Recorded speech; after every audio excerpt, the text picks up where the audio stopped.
Testemunho de um jovem que encontrou seu chamado no sonho. Quero compartilhar com vocês um testemunho que vai fortalecer a fé de cada um que está lendo. É a história de um jovem que, em meio a dúvidas e lutas, experimentou o cuidado do Senhor de uma maneira que só ele poderia fazer. Não é uma história de milagres espetaculares, mas de uma obra silenciosa e fiel de Deus na vida de quem se dispõe a segui-lo. O começo da jornada, um coração inquieto. Era um domingo de manhã, e o irmão Marcos, de 22 anos, sentou-se no banco da igreja como de costume. Desde pequeno, ele havia sido criado nos caminhos do Senhor, batizado nas águas em nome de Jesus Cristo para perdão dos pecados, e sempre frequentava os cultos com sua família. Mas apesar de toda essa criação, algo dentro dele não estava em paz.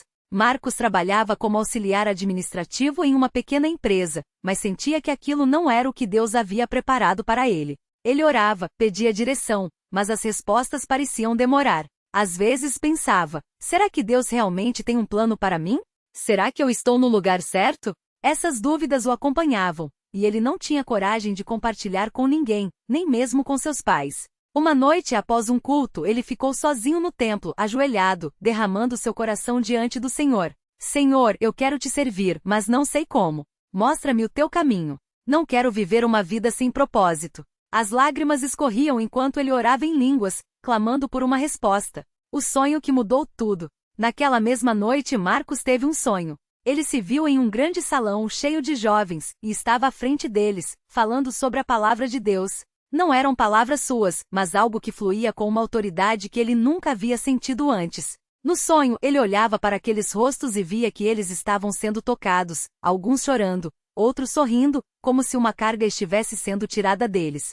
Quando acordou, o sonho ainda estava vivo em sua mente. Ele não entendeu tudo de imediato, mas uma coisa ficou clara: Deus estava lhe mostrando algo. Não era uma visão grandiosa, nem uma voz do céu, mas uma impressão no coração de que o Senhor o estava chamando para algo maior. Marcos não contou a ninguém sobre o sonho. Ele decidiu guardar aquilo no coração e continuar buscando a Deus. Mas a partir daquele dia começou a prestar mais atenção nas mensagens, nos estudos bíblicos e nas necessidades da igreja. A aprovação e a fidelidade. Algumas semanas depois, a empresa onde Marcos trabalhava anunciou que precisaria reduzir o quadro de funcionários. Ele foi um dos demitidos. A notícia o abalou.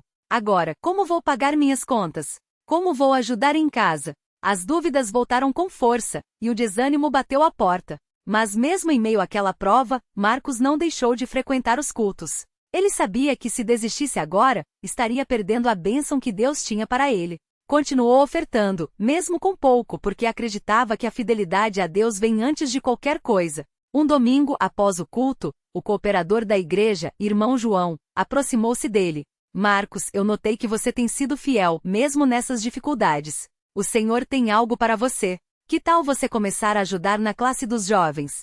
Precisamos de alguém que possa compartilhar a palavra com eles. Marcos ficou surpreso. Ele nunca havia pensado em ensinar, mas aquele convite veio como uma confirmação do sonho que tivera.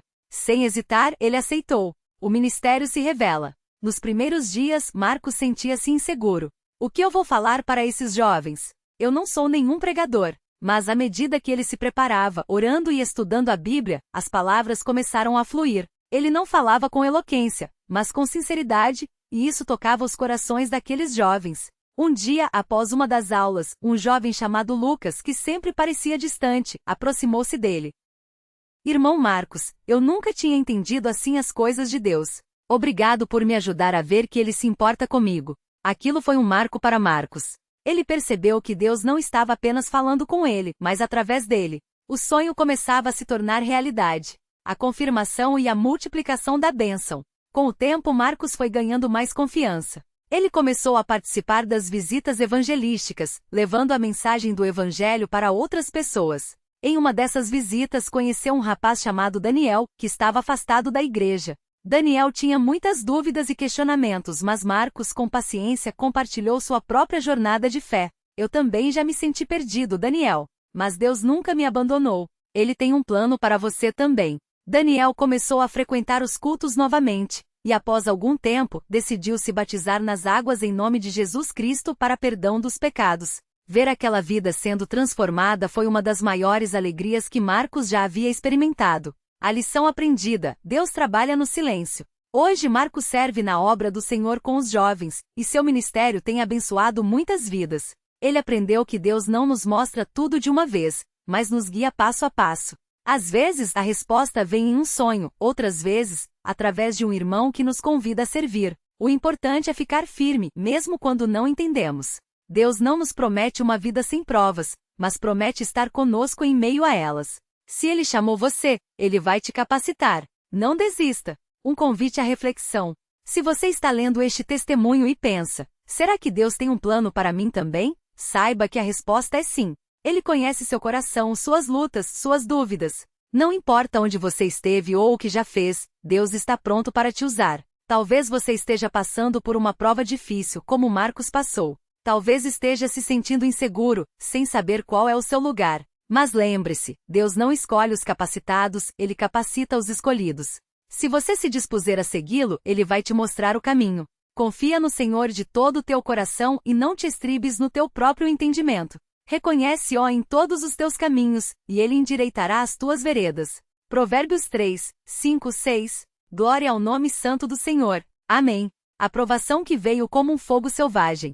Marcos nunca esqueceu aquele sábado de manhã, quando o médico lhe entregou os exames com um olhar sério. Temos um nódulo no pulmão. Precisamos de mais testes, mas é melhor se preparar. As palavras ecoaram em sua mente como um martelo batendo em metal frio. Ele saía do consultório com as mãos trêmulas, o papel amassado entre os dedos, e uma pergunta queimando sua alma: por que agora, Senhor? Não era apenas o medo da doença. Era o peso de ser o arrimo da família. Sua esposa, Ana, trabalhava como costureira, mas o salário mal dava para as despesas básicas. Os 2 filhos, Lucas de 12 anos e Sofia de 8, dependiam dele. E agora a ameaça de um tratamento longo, caríssimo, pairando sobre eles como uma nuvem negra. Naquela noite Marcos não conseguiu dormir. Virou-se na cama, olhando para o teto enquanto Ana, ao seu lado, respirava fundo, como se pressentisse a batalha que viria. Ele lembrava das palavras do irmão mais velho na igreja: as provas vêm para nos aproximar de Deus, não para nos afastar. Mas, naqueles momentos de angústia, até a fé mais firme tremia. Senhor, eu não sei o que fazer, não tenho forças. Mas se o Senhor quiser, eu aceito. Só não me deixe sozinho. Era uma oração simples, sem palavras bonitas, sem clamores altos. Só um homem quebrado, entregando ao Pai o que não podia carregar sozinho. A igreja como refúgio, onde a fé se tornou ação. No domingo seguinte, Marcos foi ao culto como sempre fazia, mas dessa vez, cada passo até o templo pesava como chumbo. Muitos irmãos notaram seu rosto abatido. O cooperador José, um homem de poucas palavras mas de grande sabedoria, aproximou-se após a reunião. Marcos, tudo bem? Você não está bem hoje. Ele hesitou. Não queria ser um fardo. Não queria que olhassem para ele com pena. Mas algo dentro dele gritava: confie. Irmão, eu recebi um diagnóstico. Não sei ainda o que é, mas é sério. José não fez drama. Não deu conselhos vazios. Só colocou a mão no ombro de Marcos e disse: vamos orar. E você vai ficar firme. Deus não desampara os seus.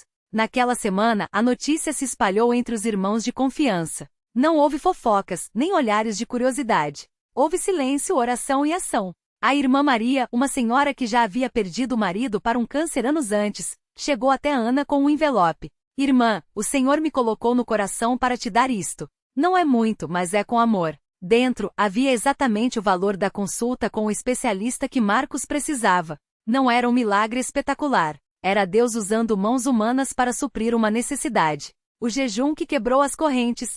Os exames confirmaram um tumor no pulmão esquerdo em estágio inicial, mas agressivo. O médico falava de quimioterapia, cirurgia, meses de recuperação. Marcos ouviu tudo em silêncio, mas dentro dele uma voz sussurrava: jejuemos e oremos. Ele e Ana decidiram fazer um jejum de 3 dias, só água e oração. Não foi fácil. O corpo fraquejava, a mente divagava entre o medo e a esperança. Mas no 3º dia, enquanto estavam de joelhos no quarto, algo mudou. Não houve uma voz do céu. Não houve uma visão. Mas uma paz inexplicável encheu o coração de Marcos. Era como se Deus dissesse: eu estou aqui. E isto não vai te vencer. Quando voltaram ao médico para marcar a cirurgia, uma nova ressonância mostrou algo surpreendente. O tumor havia encolhido. Não desapareceu completamente, mas estava menor do que o esperado, o que permitia um procedimento menos invasivo. O médico, um homem cético, apenas balançou a cabeça. Isso não é comum. Vocês devem ter uma genética muito forte. Marcos sorriu internamente. Não era genética. Era Deus. A cirurgia e a mão invisível de Deus. O dia da cirurgia chegou. Marcos foi levado ao hospital com a família em oração. Ana seguiu o carro da ambulância com as crianças, o coração apertado, mas os lábios murmurando salmos.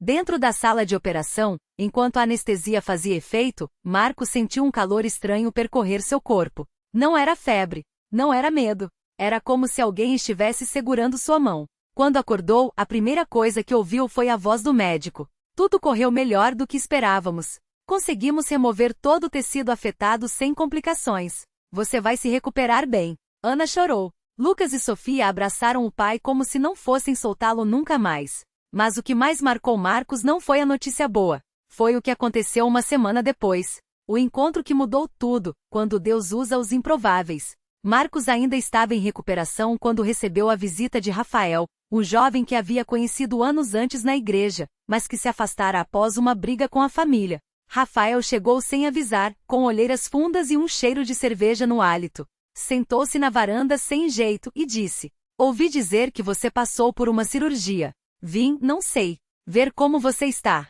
Marcos poderia tê-lo julgado. Poderia ter lhe dado um sermão. Mas algo dentro dele disse: "Este é o momento." Rafael, eu também já estive perdido. Já pensei que Deus não me ouvia. Mas Ele nunca me abandonou. Nem a você. O jovem baixou a cabeça. Silêncio. Eu não sei mais o que fazer, Marcos. Minha vida é uma bagunça. Minha mãe não quer nem me ver. Marcos não tinha respostas prontas. Só tinha sua própria história. Há uns meses eu achei que ia morrer. Mas Deus me deu uma segunda chance. Não foi para eu ficar guardando só para mim. Foi para eu te dizer: Ele ainda te ama. Rafael chorou. Não foi um choro rápido de vergonha. Foi um pranto de anos de dor saindo de uma vez. Naquele dia, os dois oraram juntos. Não com palavras bonitas, mas com lágrimas e sinceridade. 3 semanas depois, Rafael estava de volta à igreja. E 6 meses depois ele foi batizado nas águas com Marcos ao seu lado como um pai espiritual. A multiplicação da bênção, quando a prova virou ministério. A recuperação de Marcos não foi fácil. Houve dores, noites sem dormir, momentos de desânimo. Mas a cada passo, Deus ia abrindo portas. Um irmão da congregação, dono de uma pequena oficina mecânica, ofereceu-lhe um trabalho flexível, que permitia que ele descansasse quando precisasse. Marcos, você não precisa se preocupar com prazos. Faça o que puder. O Senhor vai suprir. E supriu. Não com riqueza, mas com o suficiente. As contas foram pagas. Os filhos não passaram necessidade.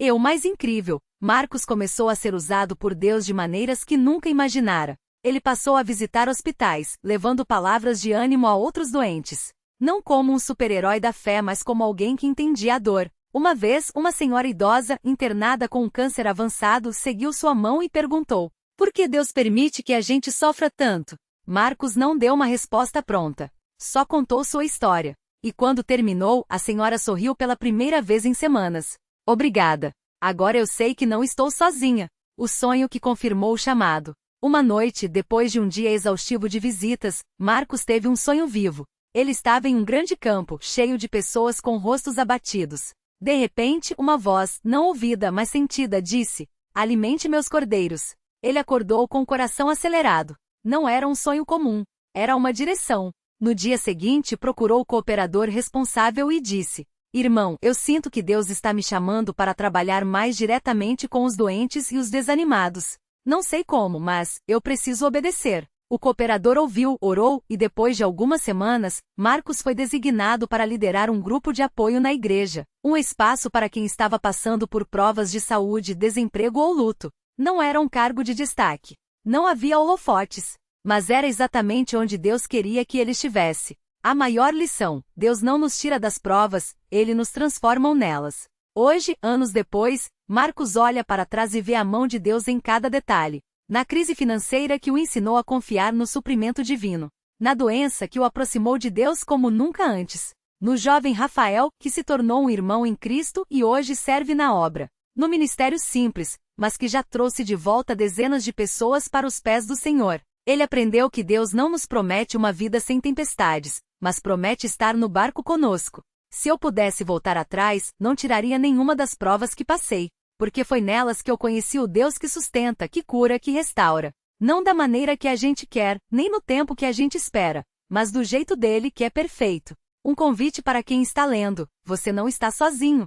Se você está passando por uma luta hoje, seja uma doença, uma crise financeira, um filho afastado, uma depressão, Marcos tem uma mensagem para você. Não desista. Deus não te abandonou. Eu já estive onde você está. Já pensei que não tinha saída. Já chorei até não ter mais lágrimas. Mas hoje eu sei, Deus não olha para o que você já fez. Ele olha para o que você ainda pode ser nas mãos dele. Talvez você esteja esperando um milagre espetacular, mas às vezes o milagre é a força para levantar da cama amanhã. É o irmão que te liga no momento certo. É a paz que não faz sentido, mas está lá. Deus não mudou. Se ele fez por mim, ele pode fazer por você. Só não desista. Fique firme. A oração que fechou o círculo. Na última reunião de jovens que Marcos liderou, ele pediu para todos se juntarem em círculo. Então fez uma oração que resume tudo o que aprendeu. Senhor, obrigado pelas provas. Sim, obrigado. Porque foi nelas que te conheci de verdade. Obrigado pelos dias em que não entendia nada, mas continuava crendo. Obrigado pelos irmãos que o Senhor colocou no meu caminho, que me seguraram quando minhas pernas falharam. Obrigado por me mostrar que a fé não é a ausência de medo, mas a certeza de que tu estás no controle. E Senhor, se alguém aqui está quebrado, se está pensando em desistir, fala ao coração deles hoje. Mostra que tu és real, que tu vês, que tu ouves. Em nome de Jesus, amém. Epílogo: a história continua em você. Este não é o fim da história de Marcos. É só mais um capítulo, porque a obra de Deus não para. Ela continua em cada vida que se rende a Ele. Se você está lendo isto e sente que sua história também pode ser diferente, saiba que hoje pode ser o seu ponto de virada. Deus não está esperando que você seja perfeito. Ele está esperando que você confie. Venha a mim, todos os que estáis cansados e oprimidos, e eu vos aliviarei. Mateus 11h28. A decisão é sua, mas a promessa é dele. Glória ao nome santo do Senhor. Amém. A noite em que tudo quase desabou. Era uma terça-feira, dia de culto de doutrina, e Marcos chegou ao templo com o peso de um mês inteiro nas costas. As contas não fechavam, o aluguel estava atrasado há 2 meses, e o gerente do banco tinha ligado pela terceira vez naquela semana, desta vez com um tom que não deixava dúvidas: se não regularizar até sexta, vamos ter que tomar providências. Ele desligou o telefone com as mãos trêmulas, sentindo o suor frio escorrer pelas costas. Providências. Essa palavra ecoava na cabeça como um martelo. Naquele momento, sentou-se no banco de trás do carro, antes de entrar no templo, e deixou a cabeça cair entre as mãos. Senhor, o que eu faço agora? Não eram palavras bonitas, nem uma oração elaborada. Era um gemido, um clamor de quem não tinha mais forças nem para fingir que estava tudo bem. Lembrou-se do versículo que havia lido naquela manhã, quase por obrigação. Lança o teu cuidado sobre o Senhor, e Ele te sustentará. Salmo 55:22. Mas naquele instante até a Bíblia parecia um peso. Como, Senhor? Como tu vais sustentar? As contas não esperam. Os credores não aceitam, Deus proverá como pagamento. Foi quando bateu à porta do carro. Era o irmão João, o cooperador mais antigo da congregação, um homem de poucas palavras, mas de uma fé que Marcos sempre admirara. Sem dizer nada, João abriu a porta do passageiro e sentou-se ao lado dele. Por um longo minuto ficou em silêncio, apenas olhando para frente, como se também estivesse esperando uma resposta. Você vai entrar? Perguntou João finalmente com a voz calma de sempre. Marcos suspirou, passando a mão no rosto. Não sei, irmão. Hoje eu não tenho forças nem para orar. João não deu sermão. Não citou versículos. Apenas assentiu, como se entendesse perfeitamente. Então entra e fica quieto. Às vezes, é só isso que a gente precisa fazer. E foi o que Marcos fez. O culto que mudou tudo, sem que ele soubesse. Dentro do templo, o coro cantava: confia no Senhor de todo o teu coração, Provérbios 3:05, e Marcos sentou-se no último banco, os olhos fixos no chão. Não conseguia cantar, não conseguia nem levantar as mãos, mas estava ali, e de alguma forma, isso já era uma vitória. O irmão que dirigia a reunião naquele dia era um homem simples, um mecânico que trabalhava desde cedo e ainda assim nunca faltava aos cultos. Ele começou a falar sobre Abraão, sobre como Deus havia providenciado o cordeiro no momento exato, quando tudo parecia perdido. Marcos ouvia, mas as palavras pareciam distantes, como se fossem para outra pessoa, outro tempo. Às vezes, disse o irmão, olhando diretamente para a congregação, Deus não tira a prova. Ele entra na prova com a gente. Marcos fechou os olhos. Se tu estás aqui, Senhor, me mostra, porque eu não aguento mais. E então, algo inesperado aconteceu. Um dos irmãos mais novos, um rapaz que Marcos mal conhecia, levantou-se e veio até ele. Sem dizer uma palavra, colocou um envelope em suas mãos e voltou para o seu lugar. Marcos olhou para o envelope, confuso. Não havia nada escrito, nenhum bilhete, nenhum nome. Hesitou antes de abrir, como se temesse que fosse uma brincadeira de mau gosto. Dentro, havia dinheiro. Não muito, mas o suficiente para cobrir o aluguel atrasado e ainda sobrar um pouco para as contas de luz e água. E junto com as cédulas, um pequeno papel com um versículo escrito à mão. O meu Deus suprirá todas as vossas necessidades segundo as suas riquezas na glória em Cristo Jesus. Filipenses 4:19. Marcos não chorava havia anos. Mas ali, no banco da igreja, com o envelope tremendo em suas mãos, as lágrimas vieram sem aviso. Não eram lágrimas de alívio, não ainda. Eram lágrimas de algo mais profundo, a certeza de que mesmo quando ele pensava estar sozinho, Deus o via. Deus sabia. Deus agia. A lição que veio depois da vitória. Nos dias seguintes, Marcos pagou as contas, agradeceu ao irmão que lhe dera o envelope, que humildemente disse apenas Deus me colocou no coração de fazer isso, e tentou retomar sua rotina. Mas algo havia mudado. Não era só o alívio financeiro. Era como se seus olhos tivessem sido abertos para enxergar coisas que antes passavam despercebidas. Uma tarde, enquanto arrumava as cadeiras do templo depois do culto, o irmão João aproximou-se novamente. Você sabe por que Deus permitiu que você passasse por isso? Perguntou não com curiosidade, mas com uma sabedoria que só vem de quem já carrega suas próprias cicatrizes. Marcos parou, uma cadeira na mão, e olhou para ele. Para me humilhar? Para me ensinar a confiar? João balançou a cabeça, sorrindo levemente. Não só isso. Ele queria que você visse como ele age. Você reparou que o dinheiro não caiu do céu? Veio através de um irmão. Deus poderia ter feito um milagre espetacular, mas ele escolheu usar a igreja. Porque é assim que ele trabalha. Nós somos as mãos, os pés, a voz dele aqui na terra. Marcos ficou em silêncio, absorvendo aquelas palavras. Era verdade. Deus não havia resolvido tudo com um estalar de dedos. Ele havia usado pessoas. Pessoas comuns, como ele. Pessoas que mesmo com suas próprias lutas estavam dispostas a ser canais de bênção. E sabe o que mais? Continuou João. Agora é a sua vez. Você passou pela prova, aprendeu a lição. Agora, Deus vai usar você para abençoar alguém. Marcos sentiu um calafrio. Mas eu não sou ninguém especial. Justamente cortou João, como se lesse seus pensamentos. Deus não usa os capacitados. Ele capacita os que estão dispostos. O jovem que ninguém mais via. 2 semanas depois, Marcos estava na porta do templo, cumprimentando os irmãos que chegavam para o culto, quando viu um rapaz parado do outro lado da rua, hesitante. Era magro, vestia uma camiseta surrada e tinha os olhos vermelhos como se tivesse chorado. Marcos reconheceu-o vagamente. Era um dos jovens que havia frequentado a igreja alguns anos antes, mas que havia desaparecido sem explicação. Sem pensar 2 vezes, Marcos atravessou a rua e aproximou-se. E aí, irmão? Tudo bem? O rapaz, cujo nome era Rafael, olhou para ele com uma mistura de surpresa e vergonha. Não tá nada bem, não, respondeu, a voz embargada. Eu não deveria nem estar aqui. Por que não? Perguntou Marcos com gentileza. Rafael baixou a cabeça. Porque eu fui embora. Porque eu errei. Porque eu não mereço. Marcos não o interrompeu. Ele conhecia bem aquele sentimento.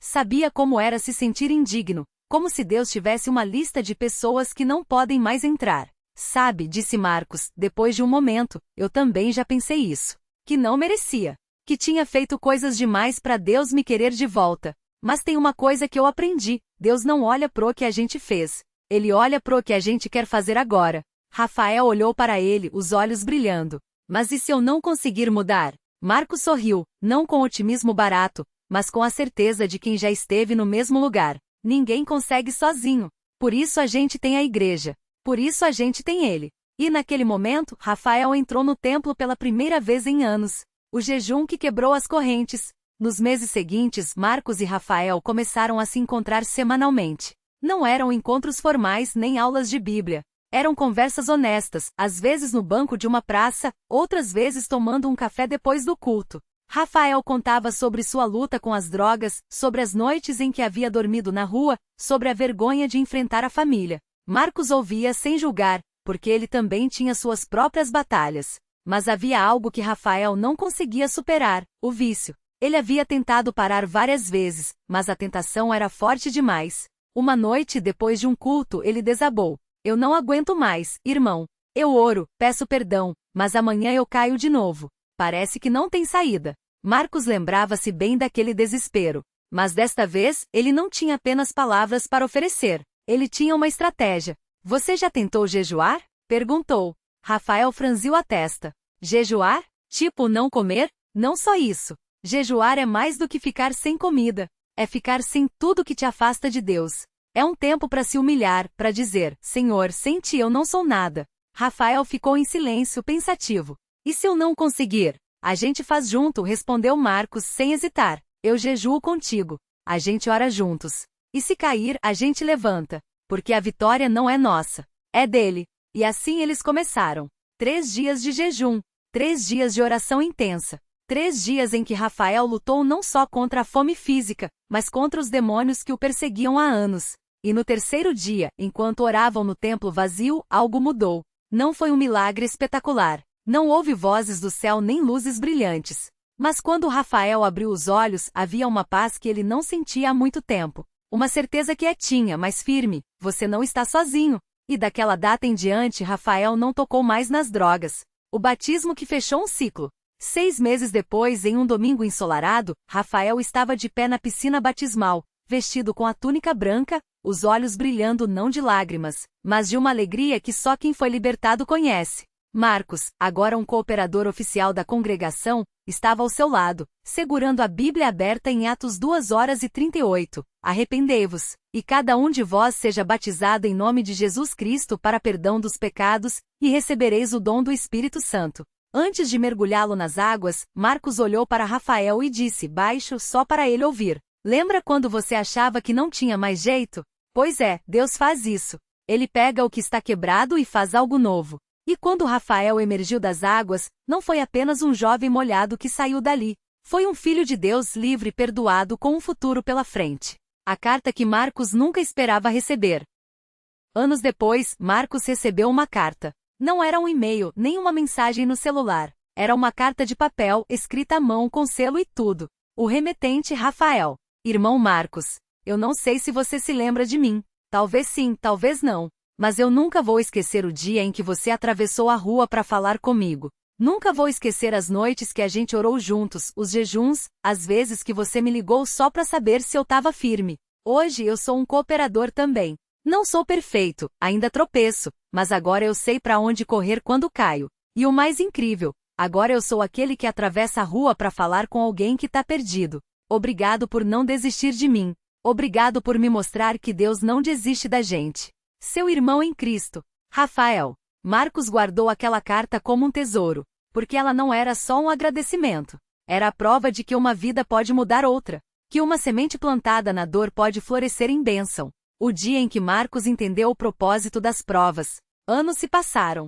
Marcos, agora um cooperador experiente, estava sentando com um jovem que havia chegado à igreja quebrado, assim como ele e Rafael um dia chegaram. O rapaz, chamado Lucas, desabafava: eu não entendo, irmão. Por que Deus permite que a gente passe por tudo isso? Se Ele é tão bom, por que não evita o sofrimento? Marcos sorriu, não porque a pergunta fosse simples, mas porque ele finalmente entendia a resposta. Deus não nos promete uma vida sem provas, disse lentamente. Mas Ele promete 2 coisas: estar conosco nelas e usá-las para algo maior do que a gente. Lucas olhou para ele confuso. Como assim? Marcos pegou sua Bíblia e abriu em Romanos 8:28. Sabemos que todas as coisas cooperam para o bem daqueles que amam a Deus, daqueles que são chamados segundo o seu propósito. Olha só, continuou Marcos.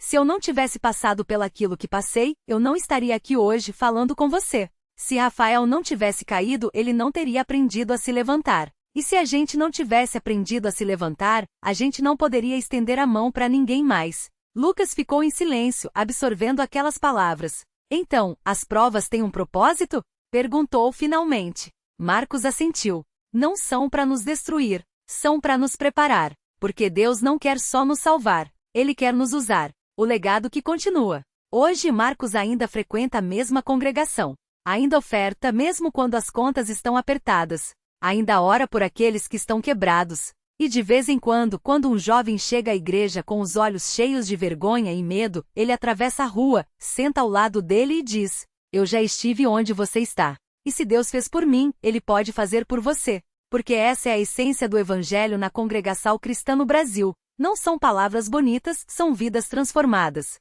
Não é teoria, é prática. Não é religião, é relacionamento. E assim, a história continua. Não só em Marcos, não só em Rafael, não só em Lucas, mas em você. Porque Deus não mudou. Ele ainda está chamando. E a pergunta é: você vai responder? Fique firme. Não desista. Deus não desampara os seus. Glória ao nome santo do Senhor. Amém.